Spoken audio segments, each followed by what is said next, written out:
ஜோதிட நண்பர்கள் அனைவருக்கும் வணக்கம். ஸோ இது பார்த்திங்கன்னா super chat question and answer section. நம்ம வாரம் சனி மற்றும் ஞாயிற்றுக்கிழமையில் லைவ் ப்ரோக்ராம் பண்ணிட்டு வரோம். ஸோ அதில் ஜாதகங்களுக்கு ஜாதக பலன் நம்ம சொல்லிட்டு வரோம் இலவசமாக. அதில் இந்த வாரம் ஞாயிற்றுக்கிழமை மட்டும்தான் லைவ் பண்ணியிருந்தோம். அதில் சில நேயர்கள் சூப்பர் சாட் பேமெண்ட் பண்ணிவிட்டு கொஸ்டின்ஸ் கேட்டிருந்தாங்க. அதில் முதல் நேயர் யார் அப்படின்னு பார்த்தீங்கன்னா ருக்கு அசோக் அப்படிங்கிற ஒரு ஐடியிலேருந்து சுவாதிங்கிறவங்க கேட்டிருந்தாங்க. அவங்க என்ன கேட்டிருக்காங்கன்னா, அவங்க டீட்டெயில்ஸ் தெரியும் பாருங்கள். 23/4/97 7:20 AM சேலம். என்ன கேள்வி? திருமண வாழ்க்கை எப்படி இருக்கும்? சனி குரு பரிவர்த்தனை கெடுக்குமா, தோஷம் உள்ளதா அப்படிங்கிற மாதிரி ஜாதகம் கேட்டிருக்காங்க. ஜாதகத்தை கொடுத்து இப்போ ஜாதகம் ஸ்க்ரீனில் தெரியுது. இது அவங்களுடைய ஜாதகம் தான் பாருங்கள். ஜாதகம் மேஷ லக்னம், துலாம் ராசி. ஸோ நட்சத்திரம்னு பார்த்தீங்கன்னா சுவாதி 2ஆம் பாதம். இப்போ நடந்துட்டுருக்கிற தசை உங்களுக்கு குரு தசை கம்ப்ளீட் ஆகி சனி தசை, சனி புத்தி 2024 ஜூலைலேருந்து 2027 ஜூலை வரைக்கும் சனி புத்தி. ஸோ சனி தசை சனி புத்தி போயிட்டுருக்குது. இவங்களுடைய கேள்வி திருமண வாழ்க்கை எப்படி இருக்குங்கிறதான் கேள்வி. சரி, திருமண வாழ்க்கைன்னு சொல்லக்கூடிய பாவகம் 7வது பாவகம். திருமணம், காதல், காமம், வரக்கூடிய கணவனை பற்றியோ மனைவியை பற்றியோ இதெல்லாம் 7வது பாவகத்தை பற்றி பேசும். அவங்க வாழக்கூடிய வாழ்க்கை எப்படி இருக்கும், குடும்பம் அப்படின்னு வந்துடும். அப்போ குடும்பஸ்தானம் 2வது பாவகம், அது எப்படி நிற்கிது அப்படின்னு பார்க்கணும்.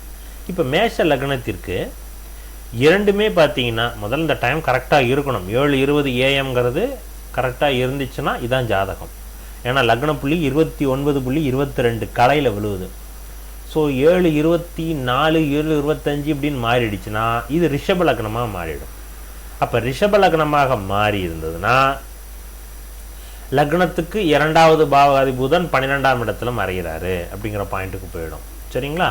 ஆனால் என்னதான் இருந்தாலும் 2வது பாவகத்துக்கு 2வது பாவகம் தெளிவாக நிற்கிது. 2வது பாவகாதி 12 மறைஞ்சாலும் உங்களுக்கு என்னது பரிவர்த்தனை மூலமாக ஆட்சி. எப்படி இருந்தாலும் உங்களுக்கு 2வது பாவகம் தெளிவு நல்லா தான் இருக்குது. சரி, இப்போ கொடுத்த ஜாதகத்துக்கு கொடுத்த டீட்டெயில்ஸ்க்கு நான் அப்படியே பலன் சொல்கிறேன். ரிஷப லக்னத்திற்கு மேஷ லக்னத்திற்கு 2 மற்றும் 7வது பாவகாதிபதி சுக்கிரன். அவர் லக்னத்தில் அமர்ந்து நிற்கிறார். லக்னத்தில் அமர்ந்து சுயசாரம் வாங்கி நிற்கிறார். வேற சுக்கிரன் உங்களுக்கு பரணி 1ஆம் பாதம் சுயசாரத்தில் அமர்ந்து நிற்குது. அதுவும் பலம்.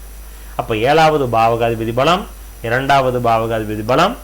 அங்கே அஸ்தங்க தோஷம் அப்படின்னு இருந்தாலும் சந்திரனுடைய பார்வையில் நிற்கிது. அப்போ குடும்பஸ்தானம் நல்லா நிற்கிது, குடும்பஸ்தானாதிபதி நல்லா நிற்கிது, குடும்பஸ்தானத்திற்கு குரு பார்வை இருக்குது, சந்திரனுடைய கேந்திரத்தில் குரு நிற்கிறாரு, நீச்சபங்கம் ஆகுது. அப்போ குடும்ப வாழ்க்கை நல்ல விதமாக அமையணும், நல்ல வரன் அமையணும். இதுதான் இந்த ஜாதகத்தினுடைய விளக்கம். ஜாதகம் சூப்பரான ஜாதகம். இவருக்கு தோஷம் ஏதாவது இருக்காங்க கேட்குறாங்க. இங்கே தோஷம் எதுவும் கிடையாது. இங்கே 12ஆம் இடத்துல சனி அமர்ந்து தனது 3ஆம் பார்வையாக 2ஆம் இடத்தை பார்க்கும். இது பெரிய அளவில் கெடுக்காது, தோஷம் கிடையாது.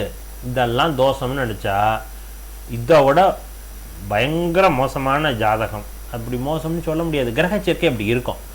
அவர்களே நல்ல குடும்ப வாழ்க்கை நடத்தக்கூடிய ஜாதகங்கள்லாம் பார்க்குறோம். அதை கம்பேர் பண்ணும் பொழுது ஒரு ஜோதிடருக்கு தான் தெரியும்.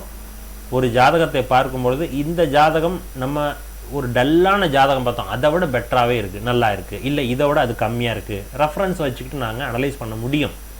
அப்படி பார்க்கும் பொழுது குடும்ப வாழ்க்கை நல்ல விதமாக இருக்கும், திருமண வாழ்க்கை சூப்பராக இருக்கும், அதில் மாற்று கருத்தை கிடையாது. ரைட். இதில் சனி குரு பரிவர்த்தனை, நல்ல பரிவர்த்தனை நடந்துட்டுருக்கிறது. சனி தசை ஸோ நல்லா இருக்குது. 12ஆம் பாவகத்தோடு ஆன்மீக கிரக சேர்க்கை, இது சேர்க்கை நிற்கிறதுனால நிறைய தொண்டு செய்வீங்க, கோயில் குளம்னு போயிட்டு வருவீங்க, தூரமான கோயில்களுக்கெல்லாம் சென்று வரக்கூடிய ஒரு அமைப்பை காட்டுது நல்ல கிரக சேர்க்கை. இது ஒன்றும் பெரிய அளவில் கெடுதல்லாம் பண்ணாது, பயப்பட வேண்டாம். சனி தசை சனி புத்தி போயிட்டுருக்குது. இப்போ இந்த சனி புத்தி தான் கொஞ்சம் டிஸ்டர்ப் பண்ணும், பயத்தை காட்டும். எப்பவுமே சனி தசை அல்லது சனி புத்தி வேறு எந்த திசையிலையும் சனி புத்தி உள்ளே வந்துச்சுன்னா வாழ்க்கை பற்றிய பயத்தை காட்டும். அதுதானே இப்போ உங்களுக்கு ஏற்படுதே தவிர மற்றபடி ஒன்றும் இல்லை. வேலையில் இருந்துச்சுன்னா வேலையில் டிஸ்டர்பன்ஸ் கொடுக்கும், தூக்கமின்மை கொடுக்கும், கை கால் குடைச்சலை கொடுக்கும், இது போன்ற விஷயங்கள்லாம் பண்ணுமே தவிர ஸோ நீங்கள் நினைக்கிற மாதிரி குடும்ப வாழ்க்கையில் கையை வைக்குமா கண்டிப்பாக வராது, பயப்பட வேண்டாம். சரியா? ரைட், நன்றி. சரி, அடுத்ததாக இன்னொருத்தர் கேட்டிருந்தார், இதுக்கு நான் நேற்றே ஆன்சர் பண்ணியிருந்தேன், தனபால்னு சொல்லிட்டு. எனிவே அவருக்கு நம்ம அதை சொல்லிடலாம், அவருக்கு மட்டும் ஏன் விட்டு. 4 4 8 92 4 8 92 8 46 AM PM ஈரோடு.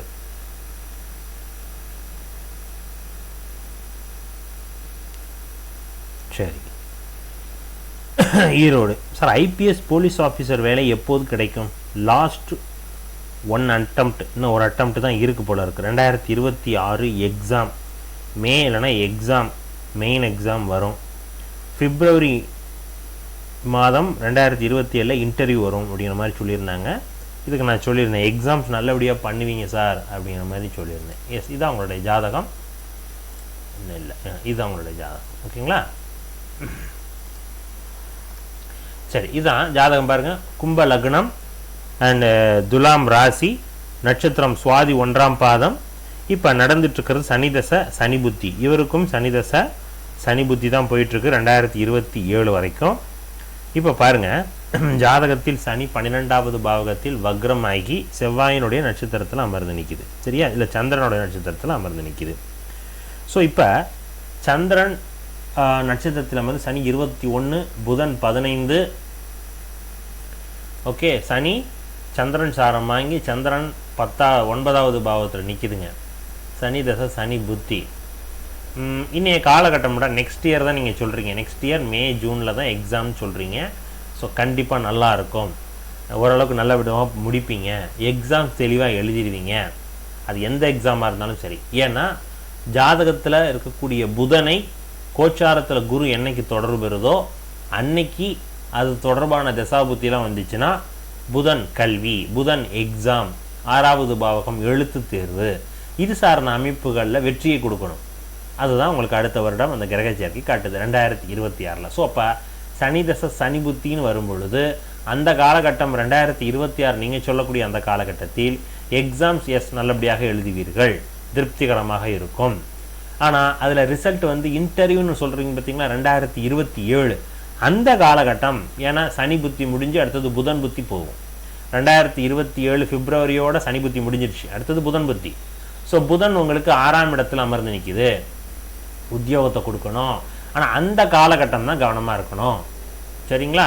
2027 காலகட்டங்களில் புதன் 6ஆம் பாவகத்தில் இருந்தாலும் கோச்சார ராகுகேது டிரான்சிட் சரி இருக்காது. அப்போ அந்த காலகட்டம் தான் நீங்கள் முக்கியமாக வைவால நேரடி தேர்வில் ரொம்ப கவனமாக இருக்கணும். எழுத்து தேர்வில் கூட கிளியர் பண்ணிடலாம், நேரடி தேர்வில் அதில் கவனமாக இருக்கணும். அதில் முக்கியமாக வைவா சம்மந்தமான விஷயங்கள்லாம் கவனமாக இருக்கணும். அது 2027. ஸோ அதனால் இந்த காலகட்டம் நல்லா இருக்குது, அந்த காலகட்டத்திற்கான ப்ரிப்பரேஷனை அதிகமாக படுத்திக்கணும். ஸோ ரொம்ப கான்ஃபிடண்ட்டாக இருந்தீங்கனாலே போதும். சரிங்க? ரைட். வேறு என்ன கேள்வி கேட்டிருந்தீங்க? மேரேஜ் வென் அப்படிங்கிற மாதிரி கேட்டிருந்தீங்க. ஸோ சனி தசை சனி புத்தி, சனி உங்களுக்கு சந்திரன் சாரம் தான் வாங்கி நிற்கிது, 7வது பாவம் சனியினுடைய சூரியனுடைய பார்வை தான் இருக்குது. ஸோ இந்த காலகட்டம் தான் சனி புத்தியில் தான் 2027க்குள்ளே தான் திருமணம்ங்கிற அமைப்பையும் காட்டுது, தூர இடத்துலேருந்து தான் வரன் வந்தாகணுங்கிற அமைப்பை காட்டுது. சரிங்களா? சரி, ரைட், நன்றிங்க. அடுத்ததாக மணிகண்டன் அப்படிங்கிறவர் கேட்டிருக்காரு 19/6. ஸோ அவருடைய ஜாதகம் பார்த்துடலாமா? 19/6 1985,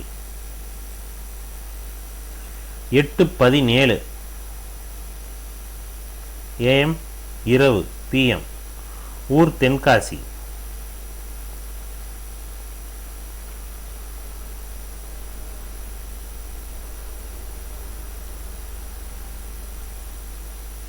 சரி, ரைட். இப்போ உங்களுடைய ஜாதகம் ஸ்க்ரீனில் வரும் பாருங்கள் சார். மணிகண்டன் 19/6/85, 8:17 PM இரவு தென்காசி. குடும்பத்தில் பிரச்சனை, மனைவி என்னை பிடிக்கவில்லை என்கிறார், என்ன நடக்கும் தான் கேள்வி. தனுசு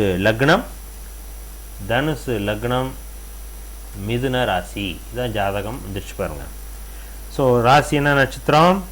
மிதுன ராசி திருவாதிரை 4ஆம் பாதம் இப்போ நடந்துட்டுருக்கிற தசை புதன் தசை, புதன் புத்தி போயிட்டுருக்குது. ஸோ புதன் தசை புதன் புத்தி அடுத்த வர ஜனவரி மாதம் வரைக்கும் இருக்குது. ஸோ புதன் உங்களுக்கு 7வது பாவகத்தில் நிற்கிது, புதன் புத்தியும் போயிட்டுருக்குது. ஸோ புதன் 18 டிகிரி, சூரியன் 4, செவ்வாய் 13, சந்திரன் 17. ஓகே, புதன் தசை புதன் புத்தி பாருங்க. நான் எப்பவுமே சொல்லுவேன், இந்த 7வது பாவகம் தனுசு லக்னம் மீன லக்னத்திற்கு 7வது பாவகம் அதிக சுபத்துவமாக இருக்கக்கூடாது. அப்படி இருந்துச்சுன்னா அந்த தாரதோஷத்தை கொடுக்கும். ஓகே, இப்போ நடந்துட்டுருக்கிறது புதன் தசை, புதன் ஆட்சியாக நிற்கிறார். அந்த இடத்துல சூரியன் சந்திரன் அமாவாசை யோகத்திலேருந்து செவ்வாயும் இருக்குது. இருந்தும் அங்கே பாருங்கள் அந்த கருத்து வேறுபாடு வருது, குடும்பத்தில் பிரச்சனை. ஸோ இப்போ இதுதான் அதுக்கான காரணம். ஸோ சரியாயிடும் சார், கவலைப்படாதீங்க. புதன் தசை புதன் புத்தி முடியட்டும், அடுத்து சனி புத்தி உள்ளே வரும். ஸோ சனி உங்களுக்கு 2வது பாவகாதிபதி, குடும்பஸ்தானாதிபதி. ஸோ அவர் உச்சமாகி வக்ரமாகி நிற்கிறாரு, நீச்சம். ஸோ அப்படியே எடுத்துக்கிட்டாலும் கேது 22, சனி 28, சுக்கிரன் 19, ராகு. ஸோ எனிவே ஓரளவுக்கு இருக்குது சார். சனி 2ஆம் பாவகாதிபதியாக இருந்தாலும் அவர் கேதுவோட கிட்டத்தட்ட 6 டிகிரியில் கிரகணமாக நிற்கிறார் அந்த பாவகத்தில். அந்த வீட்டின் அதிபதி சுக்கிரன் சுயசாரம் வாங்கி ராகுவோட நிற்கிறார். இந்த ஒரு பாயிண்ட் நல்லா நிற்கிது. ஸோ புதன் புத்தி முடியட்டும். ஸோ அடுத்தது சரியாகுங்க. இப்போ 7வது பாவகம் லக்னத்துக்கு 7ஆம் இடமான மிதுன ராசிக்குள்ள குரு உள்ளே வந்தது தான் அங்கே பிரச்சனை. அன்றைய காலகட்டம் குரு தசையோ குரு புத்தியோ புதன் தசையோ புதன் புத்தியோ வரும்போது அந்த பாதகத்தை வேலை செய்யுது, அந்த பாவகத்தை பலப்படுத்துது. அந்த பாதகாதிபதி எப்படி வேலை செய்யும்? இப்போ நீங்கள் சொல்கிறீங்கள, கணவன் மனைவி பிரச்சனையை தான் கொடுக்கும். நிறைய மிஸ் அண்டர்ஸ்டாண்டிங், பேச்சில் அவங்க ஒரு பேச்சை நீங்கள் சொன்னாங்கன்னா நீங்கள் தவறாக புரியுறது, அது நீங்கள் சொன்னீங்கன்னா அதை அவங்க தவறாக புரிஞ்சிக்கிறது. இந்த மெத்தடில் தான் லைஃப் போகுது. இதனால தான் பிரச்சனைகள் வருது. இந்த ஜனவரி வரைக்கும் இருக்குது சார், அதுக்கப்புறம் குறைஞ்சிரும், பயப்படாதீங்க. ஓகே, ரைட், நன்றி சார். ஸோ இதுதான் இந்த வாரத்தில் நபர்கள் கேட்டிருந்தாங்க. ஸோ இது வாரம் நம்ம சனி மற்றும் ஞாயிற்றுக்கிழமையில் கண்டக்ட் பண்ணுறோம், லைவ் கண்டக்ட் பண்ணிட்டு வரோம். ஸோ அதில் பல நேர்களுக்கு நம்ம இலவசமாக பலன் சொல்லிட்டு வரோம். சில நேர்கள் பேமெண்ட் பண்ணிவிட்டு கொஸ்டின்ஸ் கேட்டிருப்பாங்க, கம்பல்சரி கொஸ்டின் அப்படிங்கிறதுனால அவங்களுக்கு தனி வீடியோவாக நம்ம போட்டுட்டு வரோம். வாரம் திங்கட்கிழமை அல்லது செவ்வாய்க்கிழமை நம்ம சேனலில் அதற்கான ஆன்சர் இந்த மெத்தடில் வந்துடும். ஸோ உங்களுக்கும் பார்க்கக்கூடிய நேர்கள் உங்களுக்கும் உங்கள் ஜாதகத்துக்கு பலன் தெரிஞ்சுக்கணும் விருப்பப்படுறீங்கன்னா ஸோ நம்ம சேனலை சப்ஸ்கிரைப் பண்ணி வச்சுக்கிங்க, ஃபாலோ பண்ணிக்கிங்க. Saturday Sunday live program conduct பண்ணுறோம், அதனோட அப்டேஷன் வரும். ஸோ அதில் கலந்துக்குங்க, உங்கள் ஜாதகத்துக்கு பலன் கேட்டு தெரிஞ்சுக்கணும். ரைட் சார், இன்னொரு வீடியோவில் சந்திக்கலாம். நன்றி, வணக்கம்.